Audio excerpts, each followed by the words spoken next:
nimejifungua 3 months ago.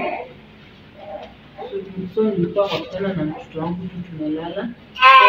All of a sudden nikaona snake hapo kwa kitanda hapo kwa mbao. Ilikuwa imeniuma. Then by the time nikaamka kuangalia ilikuwa snake. That's when I ran out with my child. Then nikaripoti home nimeumwa.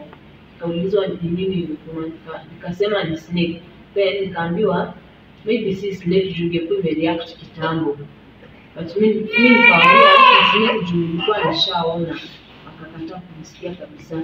Ilikuwa around 5:30. Then nikakaa hadi around 6:30 nikaona hapana, hii ilikuwa serious. Then nikachukua simu nikapigia ndugu yangu. Then hawa watu wa